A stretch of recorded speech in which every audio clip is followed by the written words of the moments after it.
All right, guys, I am here with the man, Cody Hofhine. We're in a snowstorm. There is smoke coming off the light that I'm looking at right now. It is crazy here in Utah, and if he could do a deal here in Utah, you can do it. And that's what I want to find out. I want to know exactly how he did this so that you guys can do this. We're standing in an actual property. He's already wholesaled, is that correct? That's correct. So he's already wholesaled it, so I'm going to pick his brain, I'm going to hold his feet to the fire, and we are going to get started right now. Get out a notepad, get out a pen and paper, and start taking notes because I'm gonna get detailed. We're gonna not waste any of your time here. We're gonna find out exactly how we did it so you can emulate it and you can have the same success.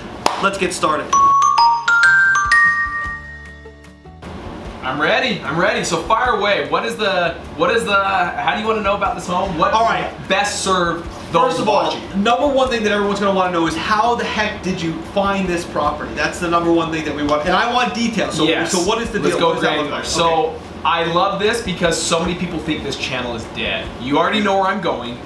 I love direct mail, and we send out a ton of it. So this came from direct mail. It was done with a postcard. It wasn't a handwritten letter. It was just a simple postcard that's just a handwritten, scripted little hey, I want to buy your home, right? Is it the one in our course? The one in our course, step by step. I haven't even changed it, and everyone's like, oh, but everyone's using that card. Oh well, it still works. And the reaction, it's awesome. So, all right, so when you say mail piece, everyone's going to want to know what list, okay, you send out a mail piece, but who do I send it to? So where'd you actually send the card to find this property? One of my favorite lists, and where this came from, is tax delinquent.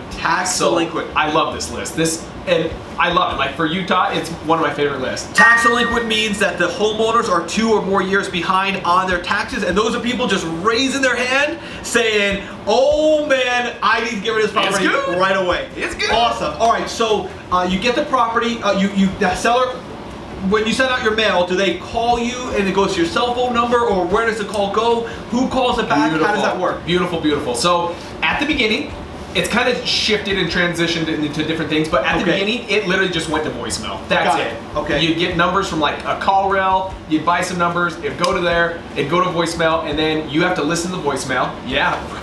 All right. So yeah, voicemail, but now we do have a team in place, and so we do have, during the working hours, we do have a live answer. So you actually have a business, not a job. That serves me that I don't have to serve. I love it. So all right, good. That's the key. So it goes to voicemail. I did not put this home under contract, to be completely honest. I love it. That's good. That's what we all want, right? So I love it. So all right. So now the voicemail comes in. Okay. They call back the seller. I want to know, because a lot of people say, well, this used to work. You can't really find homes at a 30, 40, 50, 60 cents on the dollar anymore. Why would a seller, or this particular seller, we don't have to get too granular because we're in their home, so we don't want to get too specific, but why did the seller sell? What was the motivation? Awesome. I love that you are capitalizing on the word motivation. Right. Because that's what we look for all the time. It's why are they calling on this postcard? Why? Right. We all know realtors. Why are they calling on this postcard? So we drill that into our team members as well. But ultimately, this individual, right out of the gates, it wasn't like this hard show of hey, I need the top dollar. Right. This person was burnt out. So they'd owned this for a couple years, this home, and they'd used it for a rental. Right. They live in a different city, local here in Utah still. But on the phone, he was literally saying, my tenant trashed it. It's been sitting for 2 months. I can't re-rent it, and to re-rent it, I'm gonna have to fix up what they did. I don't want to fix it up. I hate being a landlord. This is not my fit. And then on top of it, we're gonna get some shots of this home, but I was just gonna say it's leaking in so many positions. Yeah, just because you guys are really seeing the whole property, but this home is totally dilapidated. There's leaks. There's the ceiling is all warped. The floor is warped. I don't even think it might be a safety. I wouldn't touch that. This is a hazard. We need to turn on lights because we're afraid we're gonna get electrocuted. So, which are blinding us right now, but that's okay. So here's the deal, guys. This home is in pretty bad condition, and as a side note, for any of you guys who are interested in passive income, the majority of our deals, or a lot of our good deals, come from landlords who thought that rental income was passive. Whatever you ignore or don't pay attention to, doesn't grow. It doesn't grow, it rots away. So as a side note, if you want to not get a postcard from us, do not pay attention to your rentals. You got to pay attention, otherwise Cody's going to be in here filming. So here's the deal, guys. Landlord, tenant not taking care of the place. The landlord is an absentee owner. He obviously is not in the city. This is all key information, so you know who to contact. So you put the property under contract. Okay. Buy the property. How long did you own it? How long until you sold it? What did all that look like? This one was a very quick, this is why I love it. In fact, you just did a Facebook post that I literally was laughing. Okay. I was like non-stop laughing. You put a before picture and an after picture, and they're the same picture. Same picture, and I love it because the fix and flip is like from ugly to new. Right. And for a wholesaler, it's like from here to the same. To the same, I love it, that's the key. So, we own this very, very quickly. We bought it ourselves, so we did do what's called a double close. We just closed on the property, took care of it ourselves, bought it, and then we marketed it to our cash buyers list. Right. Now, the beautiful thing is, with this home, when we came out here, when my team came out here and talked to him, he was really quick to get to the point, like, I don't want this anymore. And on top of it, with all these leaks, he cannot list this with a realtor unless he fixes all these roof problems, these sagging ceilings. An inspection wouldn't pass for a typical loan. Okay. So this is key stuff. Right, so that's what Cody's really saying, guys, is it's so simple. It's that this particular home, in order to sell it a traditional way, would have been much more complicated. That's why he preferred working with a wholesaler. So as a wholesaler, know that your services are needed. This is a service. You provide speed and convenience in exchange for price. The seller brings price, Cody brings speed and convenience, or his team does, which is so awesome. So this is great. So I want to know, how did we do on this deal, or how did you do? I have nothing to do with it. Yeah. So how did you do on this deal? What did you buy it for? And let's talk in net. Let's talk about net, because I know there's when you double close, which means that Cody used his money or someone else's money to buy it and then resell it. Yeah. There are all kinds of fees in there, closing costs and sometimes hard money fees. So let's find out how much money Cody actually made. So tell us a little bit about the numbers. Yep. So we put it under contract at $69,000.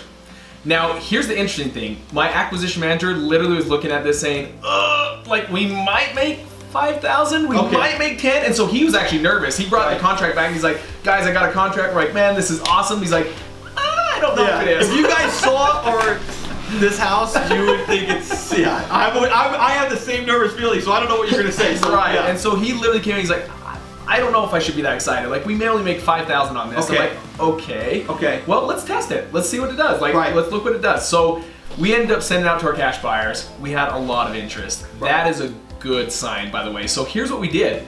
We got it for $69,000. Okay. We marketed the contract to our cash buyers at $74,000. Okay. So it really wasn't, we weren't going for like, okay, this could sell for $100,000. So let's slow down for 1 second. Now, you guys, there was a little bit of liquid gold there that Cody just said, and it was so fast you might have missed it. So let's slow down for 1 second. So what Cody just said was he priced the property lower than it should have sold for, and what that did was it generated a ton of interest, right? This is exactly the opposite of what a lot of traditional thinking is, you kind of market high, and if you want to get it sold close, you mark it down a little. He went right to the floor, generated a ton of interest, and that is so key. So I don't want to miss that point. So go ahead. Sorry to interrupt. No, but this is what's good, because you got to have that feeding frenzy. Right. Feeding frenzy, key word. Go ahead. I don't want to be a cash buyer's employee and only get one cash buyer out here. Right. I want a ton. Right. Because that's where you make your money. I think so many people are like, oh my goodness, you're going to make a ton of money on the seller. That's not the case. Right. We make good money because we also get money from our cash buyers and get them to really push that price up. I love it. So that's where we get it. All right, so where do we end up, and how did the closing go, and what Put it at 74. A lot of interest. Ultimately, we had a guy give us the offer of $90,000. So that was Where's a victory bell? Ding, ding, ding, ding, ding, ding, ding. So $21,000 after like the double close, because we ended up purchasing this first and then just selling it to him. Right. Right around $19,000. That is insane, guys. That is, so many people would have come in here, they would have spent so much time, energy, focus, attention, grit, trying to fix it up, ripping down ceilings, finding other problems. This property is exactly the same as the time Cody found it, and exactly the same as when he sold it, with a net revenue, what net was about 19? About 19. 19 was net, which is insane. Net means that's what he actually took home from the property. It's incredible. So that is a win in my book. In in every way around the table. So I think that's awesome, brother. Congratulations. Very, very cool. That's great. I love wholesaling. It's so amazing. So awesome, guys. That's now I guess we'll take some. Any questions that you'd want them to ask? Like, think of something. I've got one for them. Let's hear it. I want you guys to really think about this and comment down below as you're doing this. So think about what it is you're really listening to when these sellers call you.